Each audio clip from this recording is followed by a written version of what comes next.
पूरे साल भर के अंदर 4 नवरात्रे आते हैं जी। 2 होते हैं आपके प्रत्यक्ष जो आप सबको पता है, ठीक है, और 2 होते हैं हमारे गुप्त। ओके।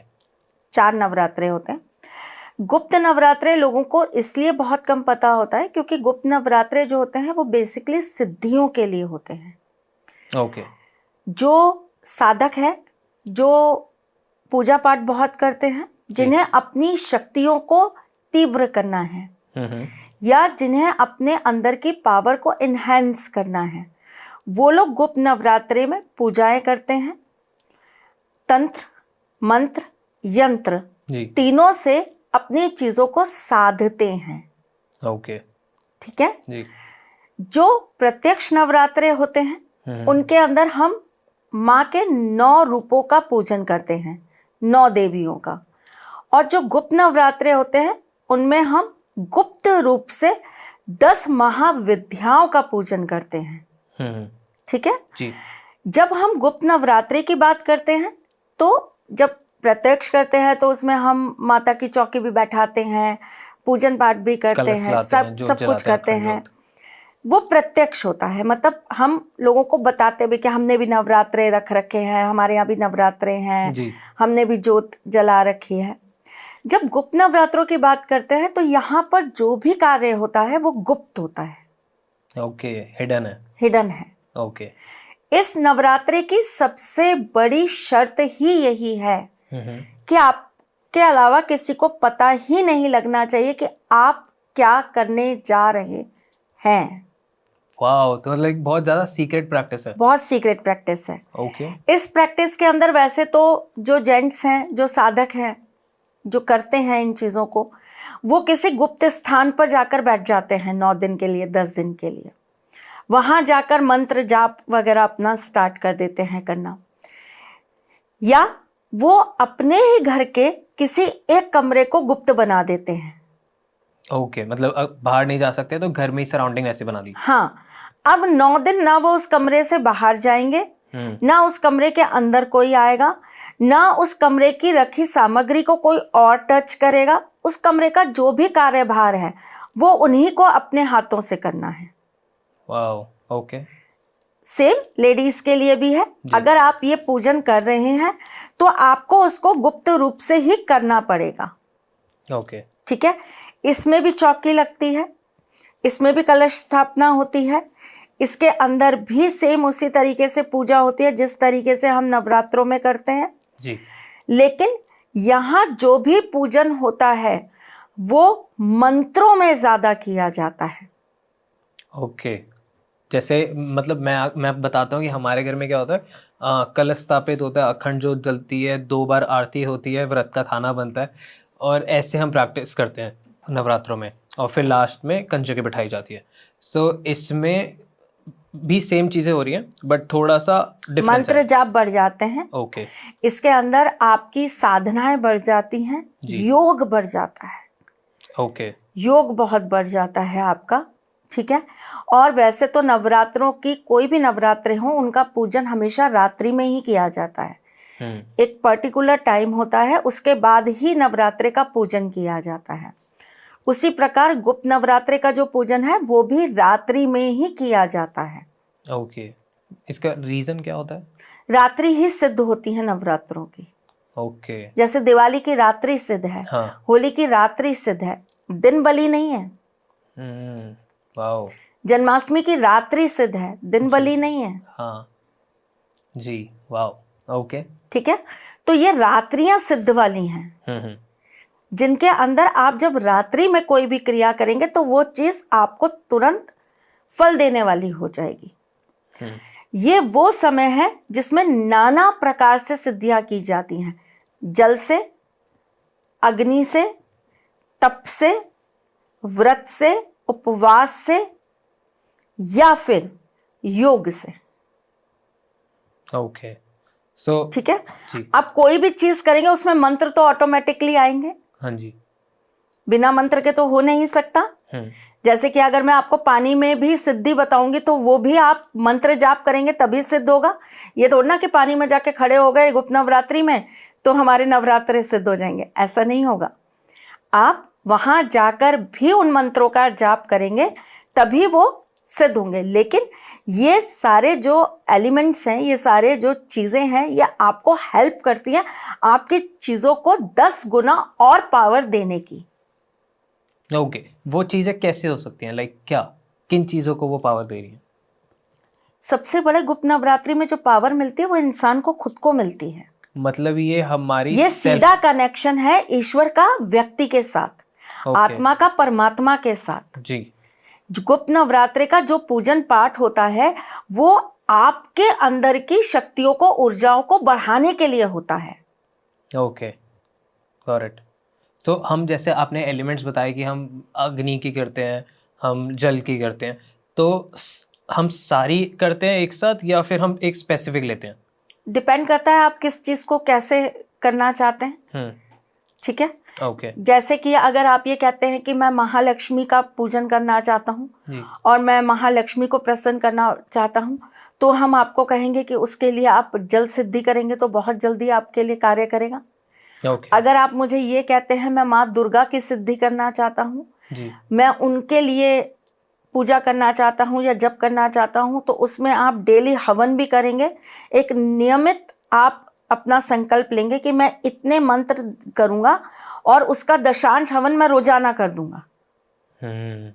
गुप्त नवरात्रि भी 9 दिन रहते हैं? हाँ। ओके। और सेम देवी की पूजा की जाती है? सेम देवी नहीं होती ना, आप बता दीजिए एक बार। ये 10 महाविद्याएं होती हैं जी। 10 महाविद्याएं अलग हैं। जैसे कि जिनके अंदर आता है आपका छिन्नमस्तिका, इनके अंदर आता है आपका तारा देवी जी, भुवनेश्वरी, माँ तारा, है ना जी। माँ 10 विद्याएं बिल्कुल अलग हैं। ओके। और वो जो 9 दुर्गा हैं वो बिल्कुल अलग हैं। जी। जो 10 महाविद्याएं हैं इनका पूजन बहुत तीव्र पूजन होता है और इनको पूजने का तरीका भी बिल्कुल अलग है। इनके साधक भी बहुत अलग तरीके से नियम संयम रखते हैं, तब इनकी पूजा कर पाते हैं। ये सिद्धियां प्राप्त करने वाली देवियां हैं। जैसे माँ पीताम्बरा, इनका पूजन किया जाता है शत्रु नाश के लिए। एक बार आप 10 बताइए और उनका, जैसे आप बता रहे हैं कि शत्रु के लिए होता है, ये सारा एक बार बता दीजिए ऑडियंस को जल्दी से। देखिए, सबसे पहले माँ तारा जी। माँ तारा जो है वो आपको हर प्रकार की सिद्धियां प्रदान करने वाली हैं। ओके। ठीक है। उसके बाद में अगर मैं बात करूं तो माँ छिन्नमस्तिका माँ जो है वो आपके सारे ग्रह कलेश, दुख, पीड़ाएं, बाधाएं, इनको हरने वाली हैं। तंत्र मंत्र, ये सारी चीजें आपके जीवन से हटाने के लिए माँ छिन्नमस्तिका का पूजन किया जाता है। ठीक। फिर आती है आपकी माँ पीताम्बरा। माँ पीताम्बरा का जो पूजन होता है वो होता है शत्रुओं से दूर होने के लिए, पीड़ा हर देने के लिए। फिर आती है माँ भुवनेश्वरी। माँ भुवनेश्वरी का जो पूजन होता है वो होता है आपकी आंतरिक शक्तियों को बढ़ाने के लिए और आपके ऑरा को इनहेंस करके उसको लॉक करने के लिए। ओके।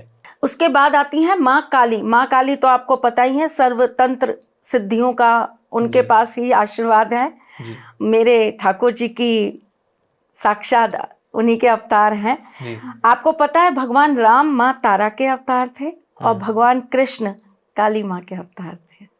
वाओ। अब बहुत सारे कमेंट्स आने वाले हैं कि ये फालतू है, फर्जी है, ऐसा है वैसा है, लेकिन ऐसा नहीं है। सत्य में जाइए और जानने की कोशिश करिए तो आपको पता लगेगा कि मैं जो बोल रही हूँ उसमें सत्यता है। और अगर आपको बहुत आलस आ रहा है तो आप ये पॉडकास्ट देखते रहे, हम एक और डेप्थ में पॉडकास्ट बनाएंगे जिसमें हम ये कवर कर ही रहे होंगे। आप बताइए। फिर होती हैं माँ मातंगी, जिन्हें हम सात्विक चीज़ों के लिए पूजते हैं, सात्विक सिद्धियों की प्राप्ति के लिए पूजते हैं। फिर होती है माँ धूमावती जी, जो एक विधवा रूप में है और इन्हें सबसे तीव्र देवियों में गिना जाता है। और ये वो देवी हैं जो अगर प्रसन्न हो जाए तो वो आपको हर तरह की रिद्धि सिद्धि सिद्धियां सब कुछ प्रदान करती हैं। ओके। फिर माँ त्रिपुर सुंदरी, माँ कमला जो है वो महालक्ष्मी का ही रूप है। ओके। फिर त्रिपुर भैरवी। ओके। मैम, फिर ये जब नवरात्रे ये आते हैं तो इनमें कुछ नियम होते हैं? जैसे नॉर्मल वाले में प्याज लहसुन, हम लोग प्याज लहसुन छोड़ देते हैं और कुछ कुछ चीज़ें रहती हैं, तो इनमें क्या नियम रहते हैं? इनके नियम बहुत कड़े होते हैं। बताइए। ये हर किसी के लिए करना आसान नहीं है। ओके। जो जिस देवी का पूजन आप कर रहे हो जी। या कई कई लोग 10 महाविद्याओं का ही पूजन करते हैं रोजाना। ओके।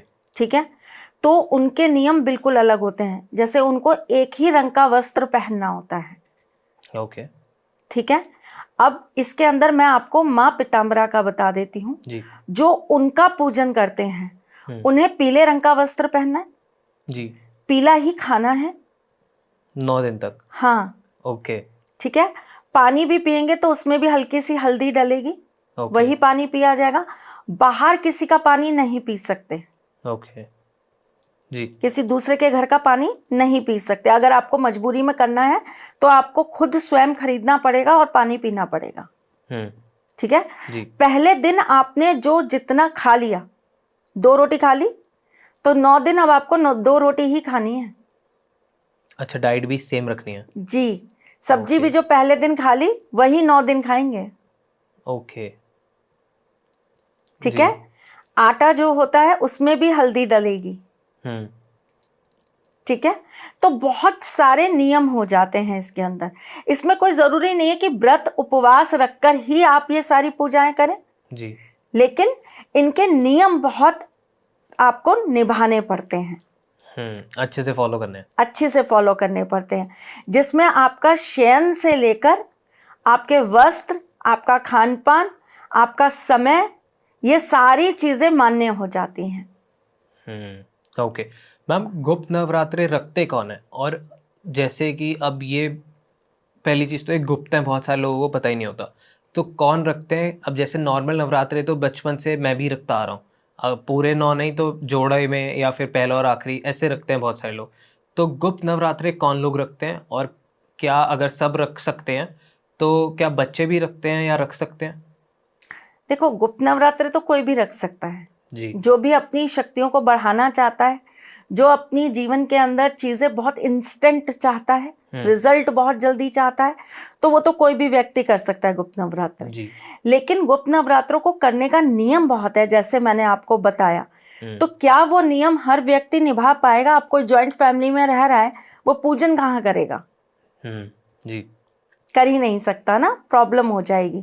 बच्चे कर तो लेंगे लेकिन क्या 9 दिन वो उसी अवस्था में रह पाएंगे? ठीक है, और 9 दिन केवल उस अवस्था में रहना नहीं होता, 9 दिन के लिए बहुत सारी चीजों को भी आपको ग्रहण करना पड़ता है। कई कई पूजाएं ऐसी हैं जिसमें आपको मौन व्रत धारण करना पड़ता है 9 दिन का, आप बोल ही नहीं सकते। ओके। तो क्या ये चीज पॉसिबल है? मुश्किल है। इसीलिए गुप्त नवरात्रे जो है वो साधकों के लिए, साधुओं के लिए, ऋषियों के लिए, इनके लिए, तांत्रिकों के लिए बनाए गए थे, ताकि वो ऐसे व्यक्ति हैं जिनका काम ही यही है, तो वो ये 9 दिन अपनी शक्तियों को बढ़ाने के लिए कर सकते हैं। पर जो नॉर्मल लोग होते हैं वो इन 9 दिनों के अंदर देवी का पाठ तो कर सकते हैं जी, पूजा तो कर सकते हैं, वो उपाय तो कर सकते हैं। तो उनको जो साल भर वो काम कर रहे हैं, जो पूजा पाठ कर रहे हैं, उपाय कर रहे हैं, उससे 10 गुना ज्यादा फल या उसकी सिद्धि उनको इस नवरात्रे में मिल जाएगी, क्योंकि एनर्जीज बहुत हाई होती हैं। हाँ। और उसमें क्या होता है, जैसे सपोज करिए मैं रोजाना दुर्गा चालीसा का पाठ कर रही हूँ जी, लेकिन मैंने ये 9 दिन गुप्त नवरात्रि के मैंने दुर्गा चालीसा का पाठ किया, तो मेरा वो पाठ सिद्ध हो जाएगा। ओके, वाओ जी। आपके करे हुए पूजाओं का फल और सिद्धि प्राप्त करने के लिए ये 9 दिन विशेष महत्व रखते हैं, तो ये बहुत इंपॉर्टेंट होता है। बहुत इंपॉर्टेंट होते हैं। ओके, सो जैसे कि हम नवरात्रे में प्याज, लहसुन और इन सब चीज़ों का त्याग करते हैं, इनमें भी कुछ खाने में परहेज करना होता है? बहुत परहेज करना होता है। ओके, बताइए। वही प्याज लहसुन तो आप बिल्कुल नहीं खाएंगे, मांस मदिरा बिल्कुल नहीं। साथ में आपको जो गृहस्थ वाले हैं उनको ब्रह्मचर्य का पालन करना है। इन 9 दिनों के अंदर आप अपने मुंह से किसी के लिए कड़वे वचन नहीं बोलेंगे, किसी को बुरा नहीं कहेंगे, स्त्रियों का अपमान नहीं करेंगे जी, यही सारे नियम रखने होते हैं। परफेक्ट। जैसे हम अब गुप्त नवरात्रों को अब बता रहे हो कि थोड़ा वो तांत्रिक उसमें ज़्यादा रहते हैं, और तांत्रिक एक्टिविटी में कुछ कुछ में नॉन वेज भी खाया जाता है, अल्कोहल भी यूज होता है, तो नवरात्रों में नहीं होता? जो उस तरह की प्रैक्टिस करते हैं वो तो नवरात्रों में भी चढ़ाते ही हैं माँ को। तो अगर काली माता का दिन है तो वो तो हो गई, और बलि का कॉन्सेप्ट भी रहेगा इसमें, जो हमने फर्स्ट पॉडकास्ट में की थी बात। ओके। उसको तो आप टाल ही नहीं सकते। हम्म। तो जो जैसा कर रहा है वो तो वैसा करेगा, लेकिन एक नॉर्मल ह्यूमन बीइंग, क्योंकि आप उतनी तीव्र शक्तियों के साथ नहीं जा रहे हो, जी। है ना, आप तो एक बिल्कुल नॉर्मल इंसान हो, आप नॉर्मल एक व्यक्ति हो, तो आप वही चीजें माँ को भेंट स्वरूप दोगे जो आपको देना चाहिए, जो उनका ग्रहण, जो ग्रहण जो वो करेंगे। ग्रहण कर सके। राइट।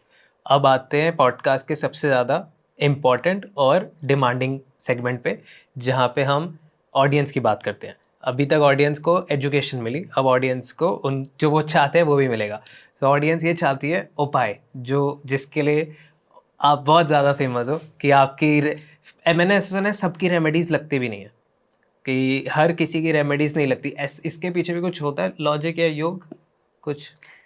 अब थोड़ा सा फिर गड़बड़ हो जाएगी मैं बोलूंगी तो।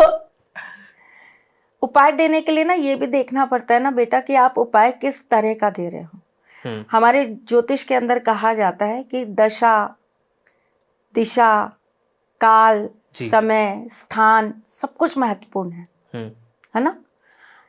उसी प्रकार से आप जो उपाय दे रहे हो, क्या वो उपाय हमारी संस्कृति, हमारी चीजों के साथ लगता है या नहीं लगता है, ये भी तो देखा जाता है। अब मैं आजकल देख रही हूँ बहुत सारे ऐसे रिचुअल्स कराए जाते हैं, ऐसी चीजें बोली जाती हैं कि ऐसा कर लीजिए, वो कर लीजिए, वो हमारे हिसाब से है ही नहीं, हमारे चीजों के साथ लगता ही नहीं है। मैं आपको गुप्त नवरात्रि के उपाय बता रही हूँ, तो मैं आपको वही उपाय बताऊंगी जो गुप्त नवरात्रि में लगेंगे, या जिनसे माँ प्रसन्न होंगी। जी। फिर वो एक अज्ञानी व्यक्ति भी जाके करेगा जिसे उन चीजों का ज्ञान नहीं है, एक ऐसा व्यक्ति भी करेगा जो बहुत ज्यादा पूजा पाठ नहीं करता, एक ऐसा व्यक्ति भी करेगा जो अपने जीवन में बहुत दुखी है पर उसको उससे बाहर निकलने का रास्ता चाहिए, तो उसको उसकी पॉजिटिविटी मिलेगी। Okay, make sense. ओके, तो मैं आपको घुमा फिरा के किसकी शरण में ले जा रही हूँ? ईश्वर की, भगवान की। जी, परफेक्ट। और वहाँ से ज़्यादा तो कुछ सही है ही नहीं।